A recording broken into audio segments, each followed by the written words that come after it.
கர்த்தருடைய பரிசுத்த நாமத்திற்கு மகிமை உண்டாவதாக. ஆண்டவராய் இயேசு கிறிஸ்துவின் நாமத்தில் உங்கள் அனைவருக்கும் எங்களுடைய அன்பின் நல்வாழ்த்துக்கள். விசுவாச பயணத்தில் நாம் வேதாகம கதாபாத்திரங்களிலிருந்து பாடங்களை கற்றுக்கொள்கிறோம். அதில் என்ற வகையில் இன்றைக்கு எரேமியா ஒரு அற்புதமான தீர்க்கதரிசி என்பதை நாம் அறிந்திருக்கிறோம். இந்த பாடங்களெல்லாம் நம்முடைய அந்த ஃபுட் ஸ்டெப்ஸ், அதாவது ஒவ்வொரு அடியை எடுத்து வைக்கிறோம் பாருங்களேன், அதில் நமக்கு நாம் தடிக்கு கீழே விழுந்து விடாமல், இல்லாவிட்டால் ஸ்டம்பிள் ஆகி நம்ம நிற்காமல், இல்லாவிட்டால் நம்ம பேக் ஸ்லைட் ஆகாமல் இருப்பதற்கு இவைகளெல்லாம் நமக்கு உதவியாக இருக்கின்றன. ஆகினால தான் நம் வேதாகமத்திலிருந்தே இந்த பாடங்கள் எல்லாம் நாம் கற்று வருகிறோம். எரேமியா நமக்கு கற்றுத்தரும் பாடங்கள் என்று சொல்லும் பொழுது, முதலாவதாக கர்த்தர் எரேமியாவோடு பேசுகிற இந்த காரியங்களை நீங்கள் வைத்து நாம் சில விஷயங்களை இன்றைக்கு புரிந்து கொள்ளப் போகிறோம். என்னுடைய விசுவாச பயணத்திற்கு எதுவுமே தடையாக இருக்க முடியாது, ஏனென்றால் கர்த்தர் என்னோடு கூட இருக்கிறார். முதலாவதாக எரேமியாவினிடத்தில் ஆண்டவர் சொல்லுகிற முதலாவது விஷயம், எரேமியா 1 அதிகாரம் 5வது வசனத்தில் வாசிக்கிறோம்.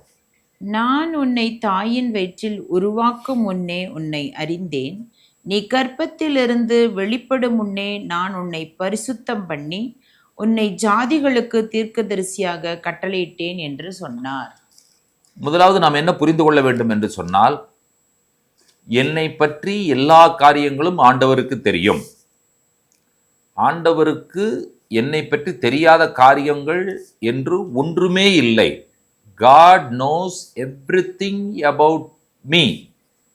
என்னை பற்றி எல்லாமே ஆண்டவருக்கு தெரியும்.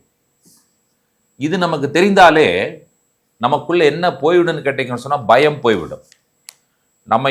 நம்மக்கிட்ட ஏதாவது டார்க் சைடு இருக்கு, அதாவது என்னுடைய வாழ்க்கையினுடைய இந்த பகுதி ஆண்டவருக்கு தெரியாது என்று சொன்னால், தெரியாத பகுதி இருக்கும் என்று சொன்னால் அவரால் என்ன செய்ய முடியாது என்று சொன்னால் அதை கைட் பண்ண முடியாது. சிலர் சொல்லுவாங்க, நீங்கள் எப்போல்லாம் டாக்டர்கிட்ட போனாலோ லாயர்கிட்ட போனாலும் இருக்கிறத அப்படியே உண்மையை சொல்லிவிடுங்க. தென் ஒன்லி அவங்க உங்கள் கேஸை நல்லா நடத்தினாலும் கேஸை நடத்துறதுக்கும் அது உதவியாக இருக்கும். மருத்துவர்கள் மருந்து கொடுப்பதற்கு, உங்களை ட்ரீட் பண்ணுறதுக்கு அது உதவியாக இருக்கும். மருத்துவர்கள் கேள்வி மேலே கேள்வி கேட்பாங்க. என்ன சாப்பிட்டீங்க, எப்போ தூங்குனீங்க, என்ன குடிச்சிங்க, எங்கே பிரயாணம் போனீங்க, இது எல்லா கேள்விகளையும் அவர்கள் கேட்பதற்கு காரணம் உங்களை ட்ரீட் பண்ணுறதற்கு. அவர்களுக்கு தெரியாத ஏதாவது விஷயம் இருக்கும் என்று சொன்னால் சரியாக ட்ரீட் பண்ண முடியாது. அதே போல தான் லாயரும். ஆண்டவர் எந்த கேள்வியும் கேட்க வேண்டும் என்கிற அவசியம் இல்லை. இந்த எரேமியாவிற்கு கர்த்தர் சொல்லுகிற வார்த்தை, உன்னை தாயின் வயிற்றில் உருவாக்கும் முன்னே உன்னை அறிந்தேன், நீ கர்ப்பத்திலிருந்து வெளிப்படும் முன்னே நான் உன்னை பரிசுத்தம் பண்ணி உன்னை ஜாதிகளுக்கு தீர்க்கதரிசியாக கட்டளையிட்டேன் என்று சொல்லி ஆண்டவர் சொல்லுகிற இந்த வார்த்தைகளை நீங்கள் கவனிப்பீர்கள் என்று சொன்னால், என்னை பற்றி எல்லாமே ஆண்டவருக்கு தெரியும் என்கிற முதலாவது காரியத்தை நீங்கள் புரிந்து கொள்ள வேண்டும். இரண்டாவதாக எரேமியா 1 அதிகாரம் 7வது வசனத்தை வாசிக்க கேட்கலாம். ஆனாலும் கர்த்தர், நான் சிறு பிள்ளை என்று நீ சொல்லாதே, நான் உன்னை அனுப்புகிற எல்லாரிடத்திலும் நீ போய் நான் உனக்கு கட்டளையிடுகிறவைகளை எல்லாம் நீ பேசுவாயாக. இரண்டாவதாக இந்த விசுவாச பயணத்திலே கர்த்தர் நம்மை பயன்படுத்த வேண்டும் என்று விரும்புகிறார். அவருக்கு பயன்படுவதற்காகத்தான் கர்த்தர் நம்மை தெரிந்து கொண்டார். அதை நம்ம புரிந்து கொள்ளணும். முதல்ல ஏதோ நம்ம ஆண்டவர் செலக்ட் பண்ணிட்டாரு அப்படிங்கிறது கிடையாது. நீங்களும் நானும் அவருடைய கரத்தின் கருவிகளாக பயன்படும் பாத்திரங்களாக இருக்க வேண்டும் என்று சொல்லி ஆண்டவர் விரும்புகிறார். அதற்காகத்தான் நமக்கு பேரு அவரை விசுவாசிக்கிற விசுவாசிகள், அவரை நம்புகிற மக்கள், நம்முடைய நம்பிக்கை அவர் மேல் வைக்கிற மக்கள். இதுல நாம் புரிந்து கொள்ள வேண்டிய இன்னொரு விஷயம் என்னன்னு கேட்டீங்கன்னா, கர்த்தர் என்னை பயன்படுத்துவதற்கு நான் ரொம்ப நான் சின்ன பையன் அப்படின்னு சொல்றதுக்கு ஒன்றுமே கிடையவே கிடையாது. I am not too young to be used by God. வசனம் என்ன சொல்லுகிறது? கர்த்தர் சொல்லுகிறார், நான் சிறு பிள்ளை என்று நீ சொல்லக்கூடாது, நான் உன்னை அனுப்புகிறேன். இந்த விசுவாச பிரயாணத்தில், தேவனுடைய ராஜ்யத்தில் பெரியவன் சிறியவன் அப்படிலாம் எதுவுமே கிடையவே கிடையாது. கர்த்தரை யார் வேண்டுமானாலும் பயன்படுத்துவார், என்னையும் ஆண்டவரால் பயன்படுத்த முடியும் என்று சொல்லுகிற விஷயத்தை இந்த விசுவாச பயணத்தில் எரேமியா நமக்கு கற்றுக் கொடுக்கிறார். மூன்றாவதாக ஒரு காரியத்தை உங்கள் முன்பாக வைக்கிறேன்.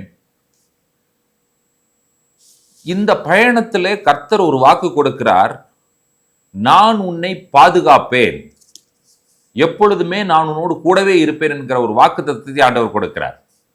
எரேமியா 1ஆம் அதிகாரம் 8-9 வசனங்களை வாசியுங்கள். நீ அவர்களுக்கு பயப்பட வேண்டாம், உன்னை காக்கும்படிக்கு நான் உன்னுடனே இருக்கிறேன் என்று கர்த்தர் சொல்லி, கர்த்தர் தமது கரத்தை நீட்டி என் வாயை தொட்டு, இதோ என் வார்த்தைகளை உன் வாயிலே வைக்கிறேன். கர்த்தருடைய வாக்குத்தத்தம் என்ன? ஒரு அற்புதமான விசுவாச பயணத்தில் நீங்கள் பயணித்துக் கொண்டிருக்கிறீர்கள். கர்த்தரை நோக்கினவர்களாக, கர்த்தரை முன்வைத்தவர்களாக, கர்த்தரை விசுவாசித்தவர்களாக பயணித்துக் கொண்டிருக்கிற உங்களுக்கு எரேமியா கற்றுக் கொடுக்கக்கூடிய பாடம், கர்த்தர் நம்மோடு கூடவே இருக்கிறேன் என்று வாக்கு கொடுக்கிறார், பாதுகாப்பேன் என்று வாக்கு கொடுக்கிறார், உன்னை விடுவிப்பேன் என்று வாக்கு கொடுக்கிறார், உன்னுடனே கூடவே இருப்பேன். கர்த்தர் சொல்லுகிறார் எரேமியா பார்த்து, என் வாயை அவர் தொட்டார். எரேமியாவின் வாயை ஆண்டவர் தொடுகிறார். அடுத்தது என் வார்த்தைகள் உன் வாயிலே வைக்கிறேன் என்கிறார்.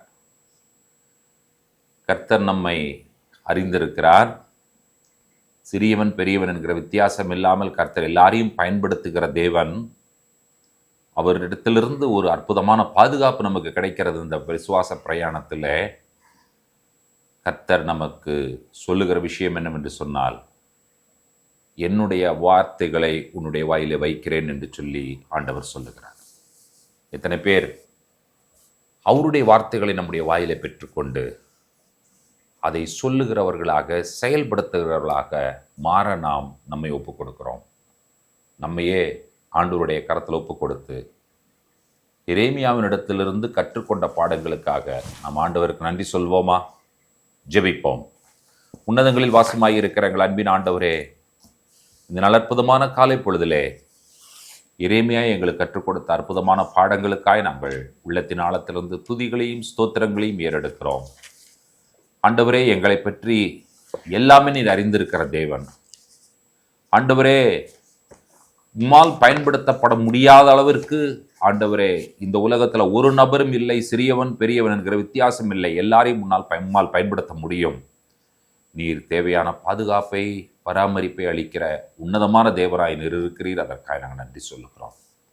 ஆண்டவரே, இந்த பாடங்கள் எங்களுடைய வாழ்க்கைக்கு, எங்களுடைய விசுவாச பயணத்திற்கு பிரயோஜனமாகவும் ஆசீர்வாதமாகவும் அமைவதற்காக உமக்கு நன்றி சொல்லுகிறோம்.